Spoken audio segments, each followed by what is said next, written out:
주님께서 여러분과 함께 또한 사제의 영과 함께 루카가 전한 거룩한 복음입니다. 주님 영광 받으소서. 그때 예수님께서 제자들에게 말씀하셨다. 해와 달과 별들에는 표징들이 나타나고 땅에서는 바다와 거센 파도 소리에 자지러진 민족들이 공포에 휩싸일 것이다. 사람들은 세상에 닥쳐오는 것들에 대한 두려운 예감으로 까무러칠 것이다. 하늘의 세력들이 흔들릴 것이기 때문이다. 그때 사람의 아들이 권능과 큰 영광을 떨치며 구름을 타고 오는 것을 사람들이 볼 것이다. 이러한 일들이 일어나기 시작하거든 허리를 펴고 머리를 들어라. 너희의 속량이 가까웠기 때문이다.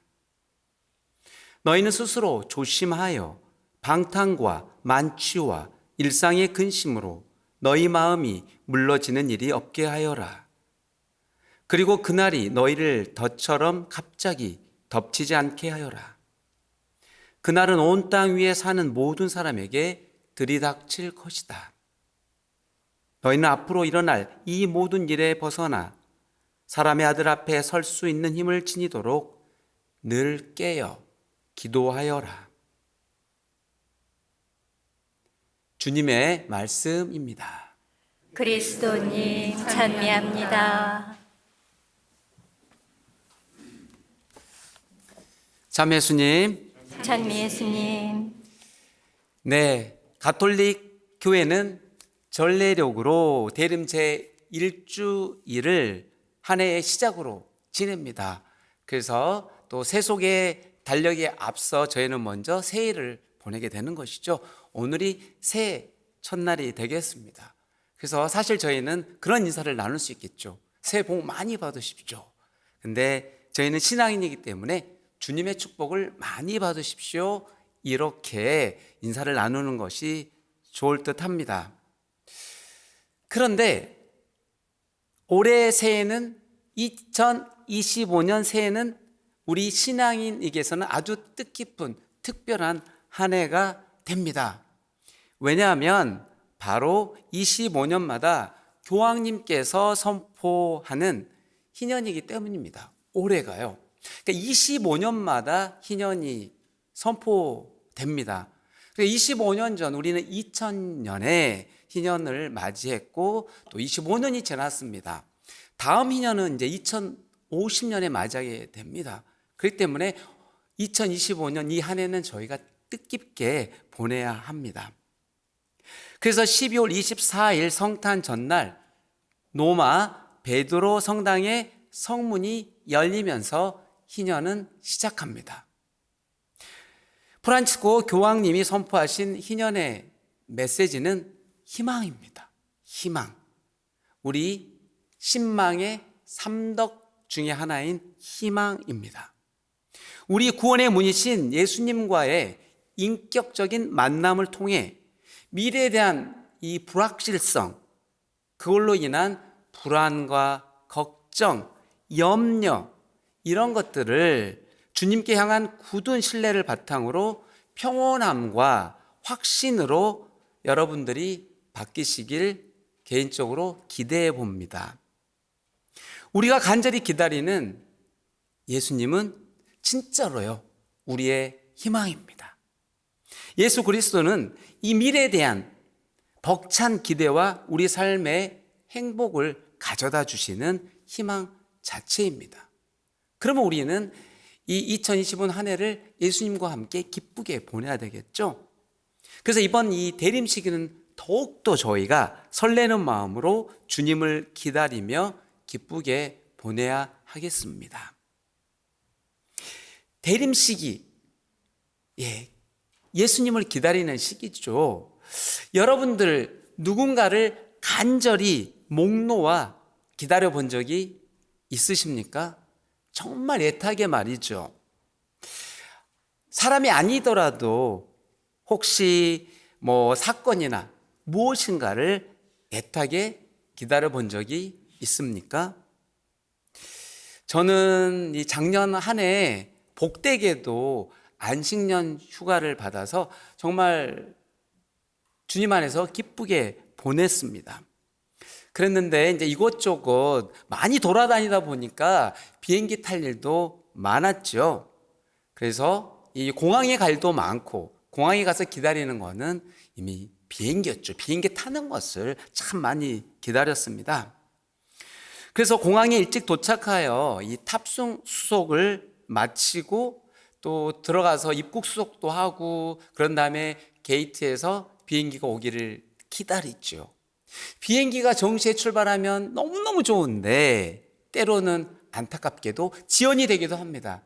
제가 진짜 가장 많이 기다려본 거는 무려 5시간이요. 정말 그 5시간을 기다리는데 무척 힘들더라고요. 근데 이제 비행기를 좀 탔습니다. 짧은 거리는 상관이 없는데 막 10시간이 넘는다든지 그 오랜 비행 시간을 하다 보면 도착지에 빨리 어서 내리기를 저는 학수고대하기도 했지요. 근데 이제 기다릴 시간이 많다 보니까요.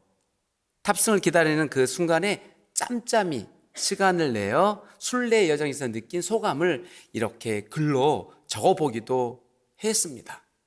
가끔씩 지금도 그때 적었던 글을 들춰서 읽어보게 되면 제 자신의 성찰에 큰 도움이 되곤 합니다. 또한 이곳저곳 순례지에서 적은 것들도 있고요. 그래서 이 자리에서 다 소개할 수는 없지만 잠깐 조금 제가 좀 적었던 것이 있는데요. 여러분과 함께 나누도록 하겠습니다. 벌써 1년 전이네요. 2023년 11월 17일 금요일 날 쓴 겁니다. 히말라야 일출을 보기 위해 나는 새벽 4시에 일어나 뜨거운 차 한 잔으로 차가운 몸을 따뜻하게 데운 다음 뜨뜻한 수프 한 그릇으로 허기를 달래고 쏟아지는 별빛을 등대로 삼아 고라파니에서 푸닐로 새벽 산행을 시작했다. 6시 30분경 빨갛게 달아오는 붉은 해가 히말라야 설산 이곳저곳을 노랗게 물들였다. 정말로 가슴 벅찬 감동의 순간이었다. 전 세계의 수많은 사람들이 이 일출을 보기 위해 이곳에 몰려왔다는 사실. 그래서 히말라야는 전 세계인을 하나로 끌어모으는 힘이 있었다. 그런데 예수님도 우리 모두를 당신 사랑의 심장으로 끌어들이시는 힘이 있으신 분이시다. 더 막 길게 적었는데요. 시간 관계상 이 정도로요. 진짜 예수님은요, 당신 심장으로, 당신 사랑의 심장으로 우리를 막 이렇게 흡입하고 계십시오. 우리는 거기에 끌어당김에 따라서 가게 되어 있는 것이고요.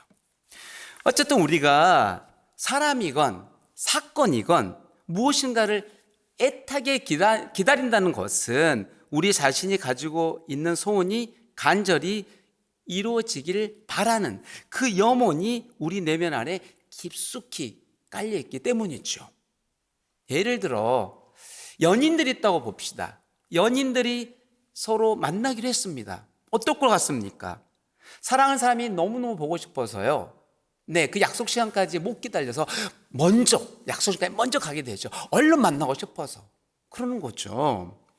그리고 따로 떨어져 사는 주말 부부의 경우는 어떠겠습니까? 무엇을 기다리겠습니까?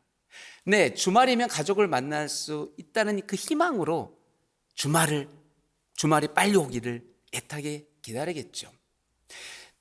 그리고 곧 다가오는데요. 무엇이 다가오는데 이 학생들과 선생님들은 무엇을 학습고대하고 기다릴까요? 바로 방학입니다. 이번에는 겨울방학이 되겠죠. 그리고 수능시험이건 고시건 여러 종류의 시험을 치른 사람은 그 시험의 결과를 두근거리면서 기다릴 것입니다.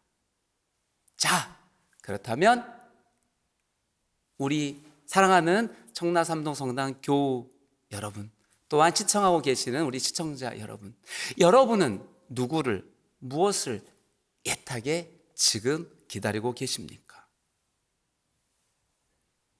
저의 희망은 여러분이 기다리는 그 분은 바로 예수님 주님이었으면 좋겠습니다.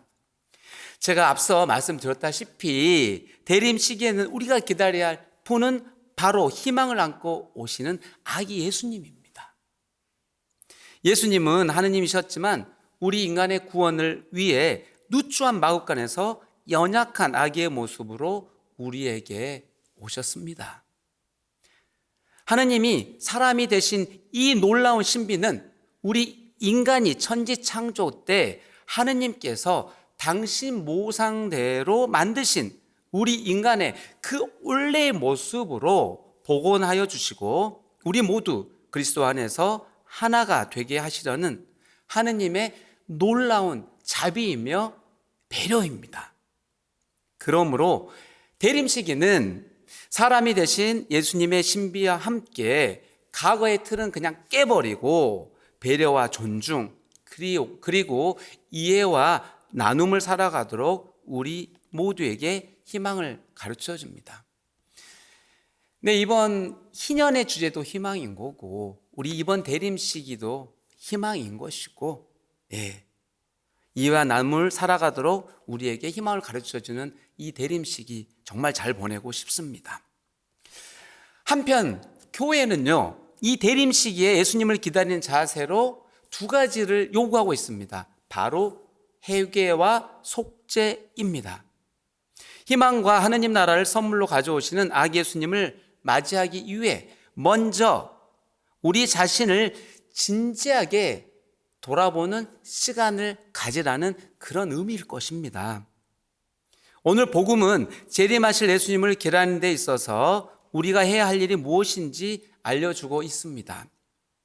그것은 바로 준비하는 마음으로 깨어 기다려야 한다는 것입니다. 우리가 생각지도 못한 시간에 예수님이 오실 것이기 때문에 우리는 늘 그분을 맞이할 만반의 준비를 해야 한다는 것입니다. 다른 말로 한번 좀 풀어본다면 오늘 하루하루 우리에게 맡겨진 오늘 하루하루의 삶을 우리 자신의 마지막 날로 여기면서 최선을 다해서 살라는 말과도 같습니다. 그러면 우리는 그분, 주님을 맞이할 준비를 어떻게 하면 좋을까요? 쉽지 않습니다만 그 다음 바로 오늘 저희가 제2독서 테살로니가 1서에서 들었던 이 바로 사도의 가르침에 있습니다. 우리 모두는 어떻게 살아가야 하는지, 어떻게 해야 하느님 마음에 들 수 있는지 이미 배웠습니다. 그러므로 배운 대로 살아가면 되는 것입니다. 이게 바로 바로 사도의 권고입니다. 그 배움은 무엇일까요? 바로 사랑의 실천이며 자선과 기도 생활을 충실히 하는 것입니다. 몰라서 못하는 것이 아니라 알면서도 우리에게는 좀 어려움이 있어서 잘 못해왔던 것을 이번 대림시기에는 해보자는 것입니다. 새로움은 우리에게 불편함을 주기도 하지만 동시에 신선함도 선사합니다. 우리에게 늘 새로움으로 다가오시는 예수님을 기다리는 은총의 대림 시기가 시작되었습니다. 이 은총의 시기에 우리 모두가 예수님을 통해 맞이하게 될 새로운 세상에 어울리는 신앙인으로 거듭날 수 있도록 늘 열린 마음으로 깨어 기도하면 좋겠습니다. 아멘. 잠시 묵상하시겠습니다.